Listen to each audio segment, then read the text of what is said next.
Bienvenidos de nuevo a la escalera Offbeat. Yo soy Irene del Principal y hoy voy a hacer mi primera review. Voy a hacerla sobre una serie que he estado esperando desde agosto de 2021. Bueno, un poco antes, ciertos rumores en Twitter, había salido un audiolibro y, ¿por qué no decirlo?, desde 2001, que fue cuando me leí por primera vez Sandman, de Neil Gaiman. Debo decir que cuando salió el anuncio yo me emocioné mucho, además James McAvoy ponía la voz de Morfeo, el audiolibro, todo era muy prometedor, entonces ha sido un año muy largo hasta que por fin se ha estrenado la serie y debo decir que una cosa muy sorprendente es como algo que haya podido leer en 2001 y que se editó por primera vez en 1988 llega al 2022 en el tono de la mentalidad más woke, más progresista que pueda haber en este momento y encaja al dedillo, como si se hubiera escrito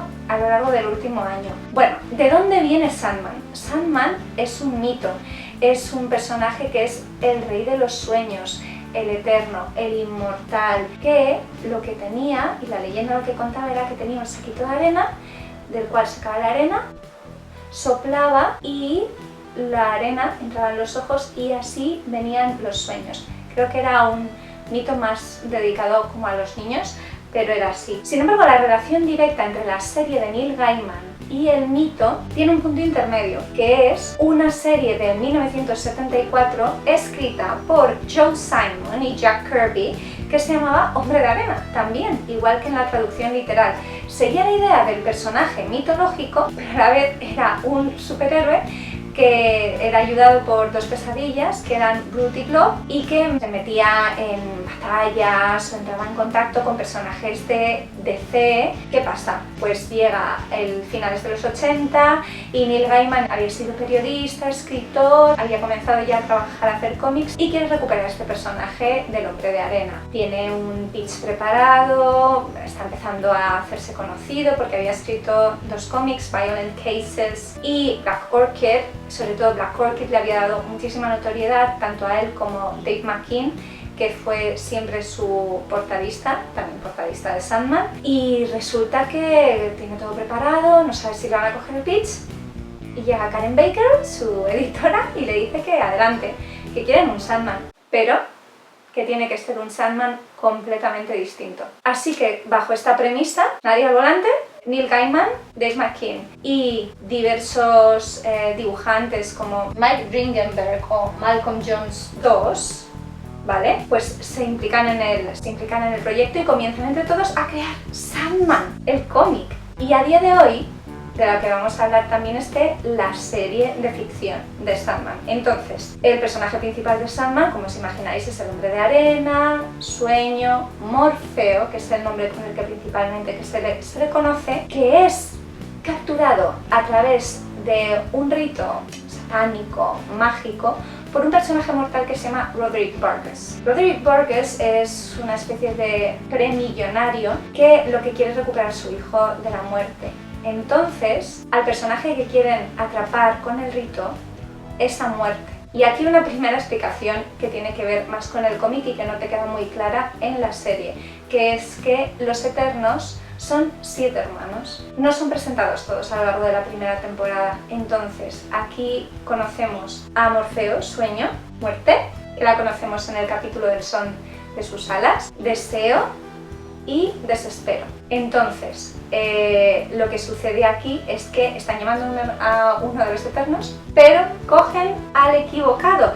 ¿Y qué pasa aquí? En vez de soltarle, decide que le va a tener 100 años secuestrado, encarcelado, hasta que decide hacer algo por él. Además, Roderick Burgess a lo largo de este tiempo prospera, tiene 3 elementos de Morfeo que le dan prosperidad, le dan dinero, poder. Entonces, claro, le tiene ahí secuestrado en un cuarto oscuro durante 100 años. Estos 3 elementos, que son muy importantes para la trama, por cierto, son el saco de arena, obviamente, un rubí y una máscara. Una máscara que es la primera vez con la que se nos presenta a Morfeo. No sabemos nada de él la primera vez que le vemos. Empezamos la historia en el capítulo de El sueño de los justos, que también es el primero de la serie de cómic, y la adaptación ha sido bastante fiel, hay que decirlo. Comienzas con él en el reino de los sueños con Lucien, que es su asistente, diciendo que va a ir por el Corintio. Corintio, que es la primera némesis que vemos del personaje de Sueño, que es una de sus pesadillas, que se ha convertido en un asesino despiadado en la Tierra y que no quiere volver al reino de los sueños. Por cierto que el personaje del Corintio es fascinante y el actor es fantástico y la representación que ha sido cinematográficamente es una maravilla y se ha adaptado genial. Entonces, ¿qué pasa? A lo largo de esta presentación, que es muy cortita, lo iremos viendo más bien a lo largo de la primera temporada, Morfeo es secuestrado. Y la primera vez que le vemos sin su máscara y sin este poderío de Rey de los Sueños, es un hombre pálido, debilucho, desnudo, tirado en un cuarto en el que ha sido completamente secuestrado. Mi punto de vista es completamente distinto y ahí los que de repente son los malos, son los humanos, que son codiciosos, le han secuestrado y son facilísimamente influenciables. Si hay dinero, son influenciables para todo. Entonces, perdonad que estoy mirando mis notas. El Corintio es su primera némesis. Roderick Burgess es su otra némesis. Bueno, no es que sea una némesis, el Corintio es más bien su némesis, pero Roderick Burgess se convierte en la persona de la que tiene que escapar. Hay varias némesis a lo largo de la temporada, hay varias némesis a lo largo del cómic. Aunque Sueño sea el personaje principal, la serie es tremendamente coral. Esto viene mucho de la estructura de superhéroes con respecto a todas las conexiones que tienen, todas las tramas, las arquitramas, tramas secundarias, entonces es muy normal. Creo que de hecho para una serie de ficción es complicado contar con tantas tramas a la vez, pero lo han resuelto bastante bien. De hecho se ha comentado, que yo no estoy de acuerdo, que el ritmo es muy lento. Para mí pasan muchas cosas, además yo me he leído el cómic, entonces pasan muchísimas cosas, muchas se han quedado fuera y además muy bien. Hablaremos también de cómo Sandman es un ejemplo de adaptación, ya no solo que puede tener mayor o mejor resultado, te puede gustar más o no, ha habido tramas que se han adaptado que tú crees que no hubiera merecido la pena, Vecino, yo qué sé, yo a lo mejor hubiera salvado cosas que Neil Gaiman no ha salvado.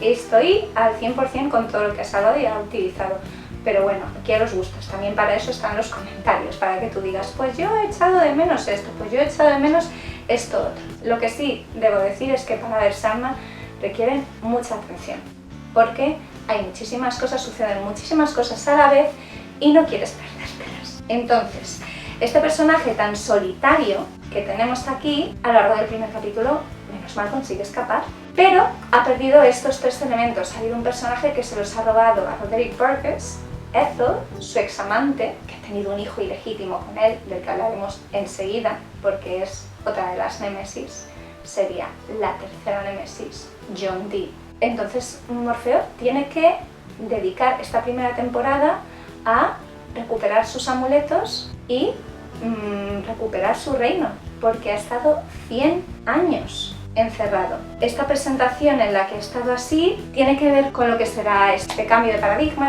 esta trama, y ha estado 100 años encerrado. Y quiero contar una cosa importante aquí. Esto ocurrió realmente, que hubo una enfermedad que se llama encefalitis letárgica y existió de entre 1919 y 1927. Es una enfermedad que supone una inflamación del cerebro, entonces hubo gente que no se despertó nunca más, hubo gente que ha vivido en un estado de semiconsciencia permanente a posteriori, y todo esto lo utiliza Neil Gaiman para contar su historia y contar la historia del Rey de los Sueños. Es que de verdad es un crack. Esta liberación nos lleva a de nuevo volver al reino de los sueños y a todos los espacios de fantasía que tiene Sandman, que han sido trasladados de una manera impecable. Tienes el personaje de Lucien, interpretado por Vivienne Acheampong, a Matthew, que es su cuerpo mensajero, Cain Abel, muchísimas personas, muchísimas cosas. Todo lo mitológico de la serie está representado con muchísima fidelidad, y quiero hacer una mención especial, que me encantó, al infierno y al personaje de Lucifer Morningstar, porque tiene apellido en el cómic, que está interpretado por Gwendolyn Christie, que está inmensa. en el capítulo 3 y que también vuelve a intervenir en el capítulo 11, en El sueño de los mil gatos y Calíope. Voy a hablar de los episodios y de estas 5 némesis, que son Corintio, tenemos Roderick Bartet, más o menos, John Dee, Constantine y Rose Walker. Hay muchísimos enemigos, muchísimos capítulos, ya os lo digo. Es muy coral, muy coral. ¿Qué pasa aquí? La madre de John Dee es quien se lleva el amuleto. Entonces, Morfeo es una de las personas a las que tiene que perseguir para encontrar. ¿Qué pasa con él? Él está internado como adulto en una institución psiquiátrica, de la que vemos cómo se escapa porque su madre Ethel, que ha sobrevivido a lo largo de todos los años, tiene un encuentro con el Corintio y ve que su hijo puede estar en peligro y ve que ella misma puede estar en peligro porque Morfeo va a querer recuperar sus amuletos, ella tiene uno. Entonces va a ver a su hijo y decide darle el rubí para protegerle y ella muere. Y John Dee se escapa de la institución psiquiátrica y decide que es inmortal y que es indestructible. Pues no, John, no puedes. El personaje de John me encanta en el cómic y además está interpretado por David Thewlis, que engrandece todo lo que toca. Luego la otra trama que tiene que ver con el Corintio el Corintio se va relacionando con todas las otras némesis, con todos los otros encuentros que tiene, es una pasada. Por deciros de alguno que no me haya gustado tanto, podría hablar del de Jonah Constantine, desafortunadamente, porque Constantine es un personaje que viene de Hellblazer, de DC, y es uno de estos crossovers que ya venían del cómic, y es un personaje que tampoco en el cómic me interesaba mucho, le sirve para recuperar la bolsa de arena, porque se le ha quedado un antiguo amante de Jonah Constantine, y sigue una línea narrativa que es muy de película de acción, heroína de película de acción.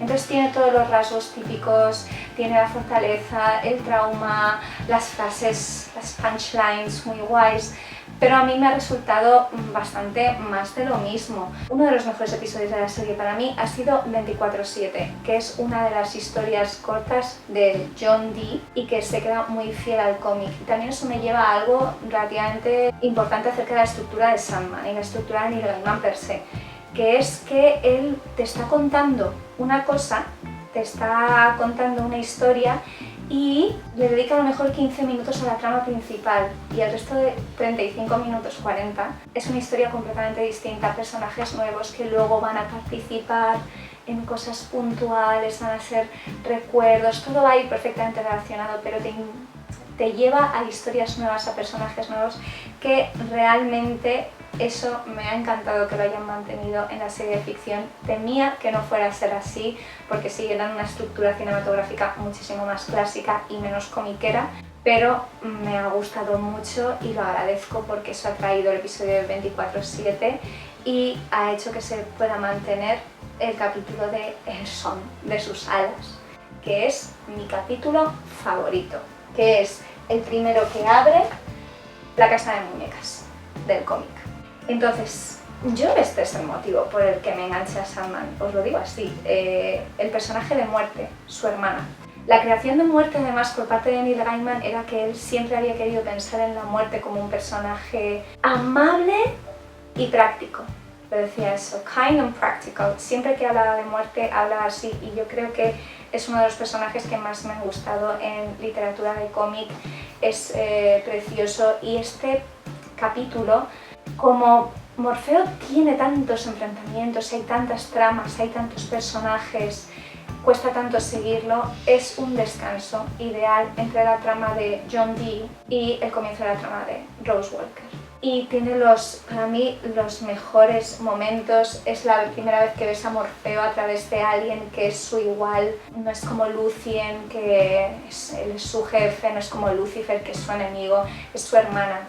Y le critica por tener una actitud pasiva, por ser una persona completamente arrogante, por no hacer equipo, le pone a parir como solo una hermana haría, y es un momento muy tierno y muy revelador tanto en la serie como en el cómic. Y además tienes a esta actriz Kirby Howell-Baptiste, que ya es maravillosa desde Killing Eve, está fantástica. A mí es que me gustan mucho las historias cortas de Neil Gaiman. Creo que todas estas historias breves que son intermedios de las historias principales son lo que mejor se le da. Entonces, en el son de sus alas tiene esta historia acerca de Job, que es un hombre al que Morfeo descubre en una taberna hace no 1000 años, 700 años, una cosa así, 600 años, y él está hablando de lo que haría si pudiera vivir para siempre, y entonces deciden darle el don de la inmortalidad, un poco como una broma, para demostrarle que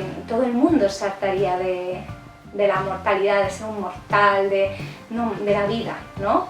Para demostrarle que te cansas de la vida.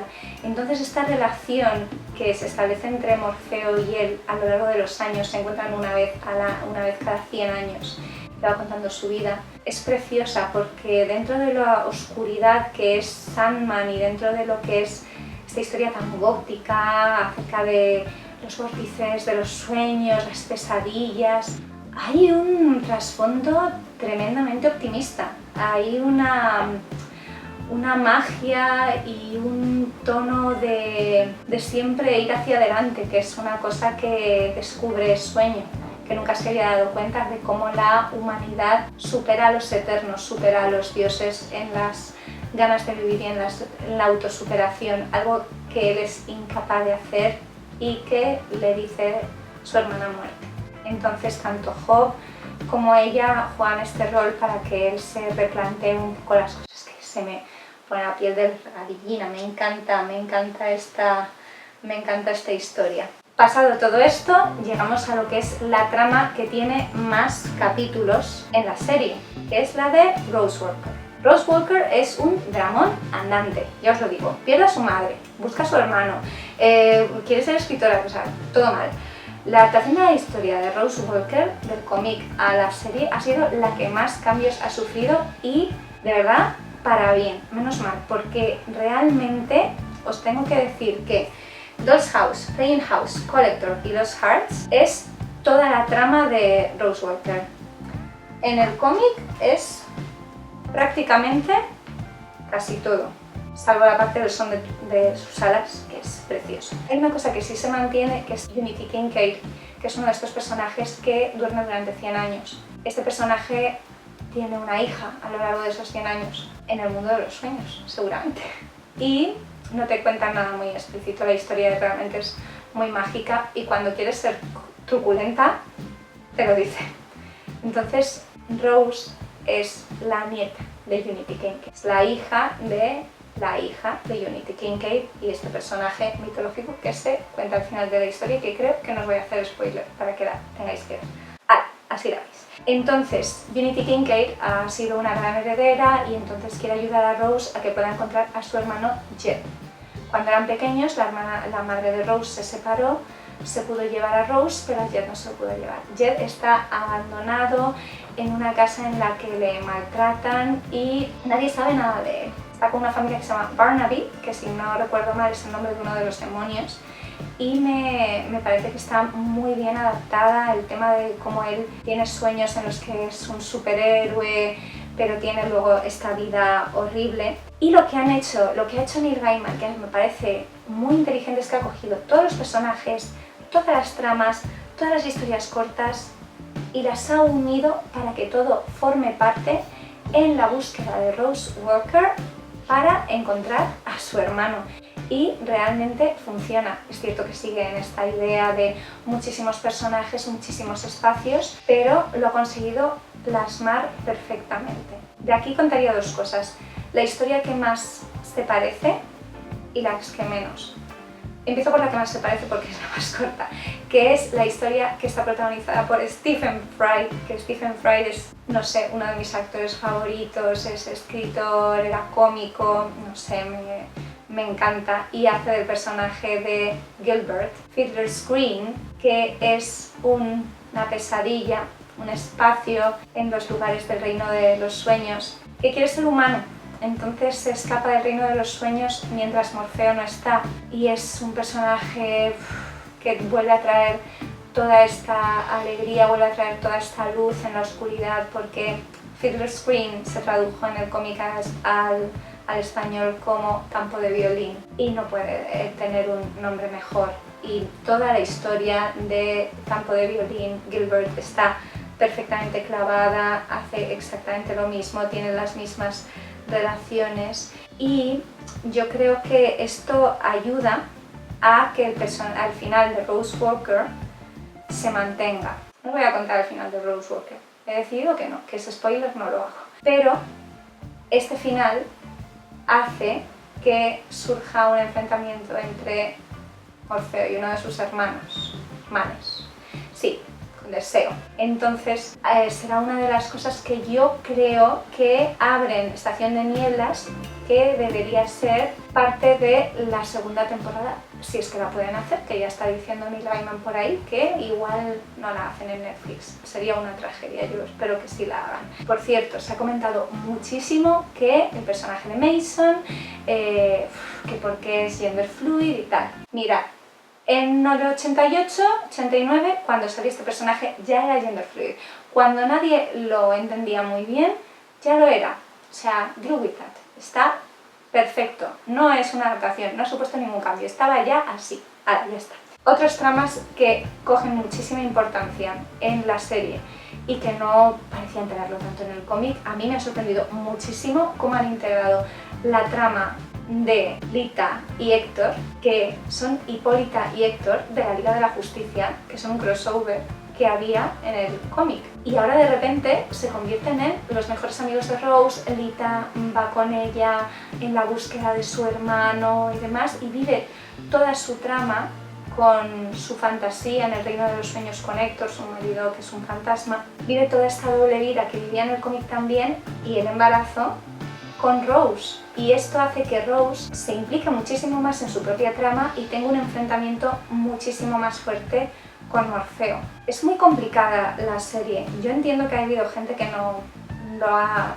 Es que es muy compleja. Yo creo que es una serie muy para los fans del cómic y para iniciar mucho a la gente en que se lo lean después, porque hay tantísimos personajes, hay tantísimas tramas, es todo tan enrevesado. Para mí está muy bien, pero claro, nunca podré saber si lo hubiera entendido igual sin haberme leído el cómic. Eso también ponedlo en los comentarios si no lo habéis leído, si lo habéis leído y no lo habéis sentido igual. Es que cada quien va a opinar diferente. Entonces la historia de Lita y Héctor hace que potencie esta enemistad con el Rey de los Sueños, inevitable, que solamente se salva a través del rol de Unity Kincaid. ¿Y qué otra trama encaja de repente perfecta con Rose Walker?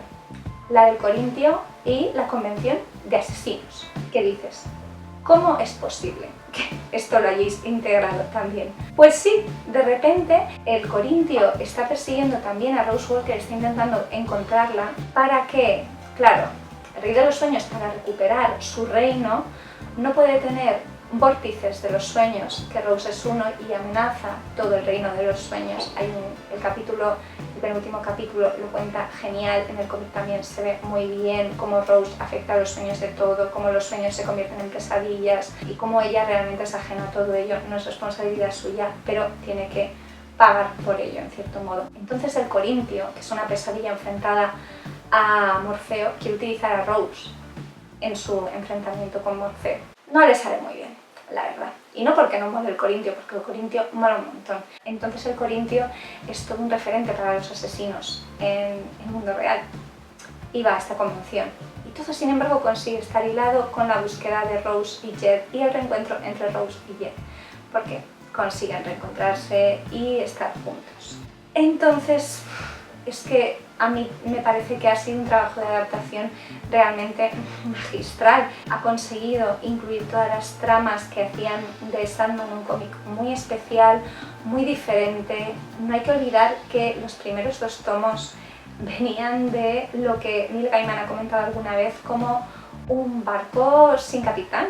Quiero decir, les dieron tanta libertad y leí hace poco que pasó de estar escribiendo a lo mejor uno de los capítulos a lo largo de 7 días a pasar un mes y medio, que realmente no tenían fechas, no tenían como una línea editorial, no sabían muy bien el tono que iba a tener, sabían que iba a ser oscuro, los dibujantes fueron cambiando mucho. Entonces yo creo que toda esa experiencia le ha dado mucha perspectiva para cuando ha tenido que ponerse con la adaptación, saber cómo hacerlo y encontrar las principales armas y qué podía quedarse y qué no.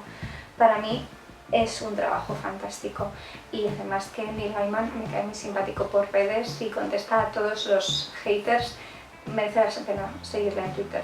A La Escalera of Beat también, pero a Neil Gaiman también. ¿Ha sido Sandman una de mis series favoritas del año? Es que ha habido mucho este año, pero realmente tengo sentimientos encontrados porque me he dado cuenta que hay algunas tramas del cómic, sobre todo, pues que podían estar más cerca del absurdo. Hay espacios que creo que se quedan muy oscuros y otros quizá un tanto infantilizados. Pasa un poco esto, como con Buenos Presagios, que también es una adaptación de Neil Gaiman. Lo que pasa es que lo escribió con Terry Pratchett, ¿no? Y entonces tiene más sentido que los espacios sean un poco más infantilizados.